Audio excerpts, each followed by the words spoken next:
পঞ্চায়ত নিৰ্বাচনলৈ সাজু অসম গণ পৰিষদ দল বিজেপিৰে মিত্ৰতা অনুসৰি আসন লাভ নকৰিলে নিজাববীয়াকৈ প্ৰাৰ্থিত্ব দিব অগপ দলে এক প্ৰকাৰ আগন্তুক পঞ্চায়ত নিৰ্বাচনলৈ সাজু অসম গণ পৰিষদ দল ইতিমধ্যে বিহপুৰীয়া সমষ্টিৰ অগপ দলে দলীয় কাম কাজ সম্পূৰ্ণ কৰি তুলিছে যোৱাকালি অৰ্থাৎ দেওবাৰে বিহপুৰীয়া সমষ্টিৰ অসম গণ পৰিষদ দলৰ এখনি কাৰ্যনিৰ্বাহক সভাত সমষ্টিটোৰ অন্তৰ্গত 4টা জিলা পৰিষদত একোখনকৈ মাণ্ডলিক সমিতি গঠন কৰাৰ লগতে সমষ্টি ভিত্তিত এখনি জনজাতি সমিতি গঠন কৰাৰ সিদ্ধান্ত গ্ৰহণ কৰে এই লৈ সংবাদ মাধ্যমৰ আগত বিহপুৰীয়া সমষ্টিৰ অসম গণ পৰিষদ দলৰ সভাপতি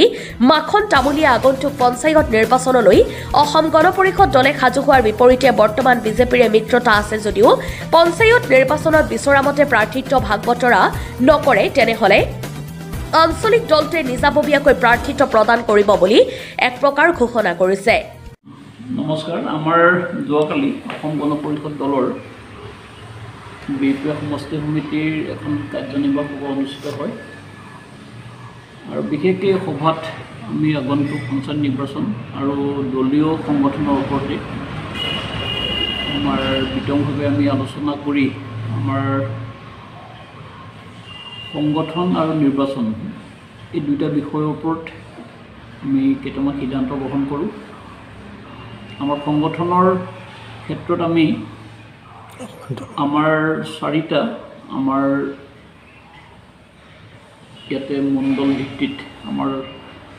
4খন মাণ্ডলিক সমিতি গঠনৰ সিদ্ধান্ত গ্ৰহণ কৰা হয় আৰু অহা মাৰ্চ মাহৰ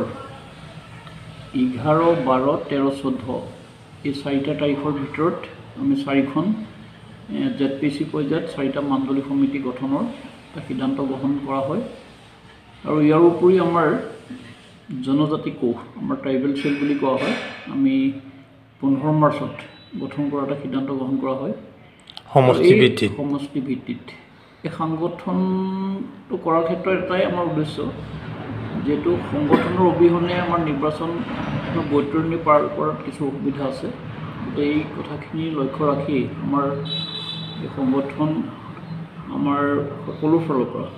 আমি মজবুত কৰিবৰ কাৰণে আমাৰ মাণ্ডলিক সমিতিসমূহ আৰু আমাৰ ট্ৰাইবেল সেলটো গঠনৰ এটা সিদ্ধান্ত গ্ৰহণ কৰা হয় আৰু ইয়াৰ উপৰি আগন্তুক পঞ্চায়ত নিৰ্বাচনৰ ক্ষেত্ৰত আমি যোৱা জানুৱাৰী মাহৰ 5 তাৰিখেও আমাৰ এখন বৰ্ধিত কাৰ্যনিৰ্বাহক সভা অনুষ্ঠিত হৈছিল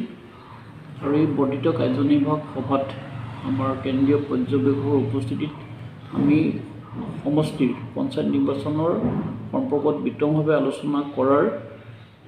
পৰিপ্ৰেক্ষিতত আমি প্ৰতিটো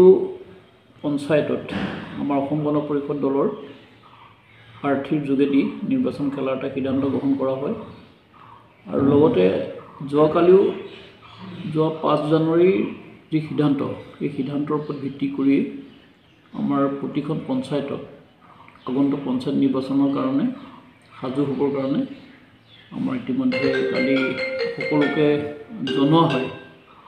আৰু সেই হিচাপে প্ৰতিটো পঞ্চায়ত সমিতিয়ে পঞ্চায়ত নিৰ্বাচনৰ কাৰণে ইতিমধ্যে তেখেতলোকৰ প্ৰাৰ্থী নিৰ্বাচন আৰু নিৰ্বাচনৰ যিখিনি যাৱতীয় কাম কাজ ইতিমধ্যে কৰিবৰ কাৰণে আগবাঢ়িছে আমি ভাবিছোঁ 15 মাৰ্চৰ ভিতৰত আমাৰ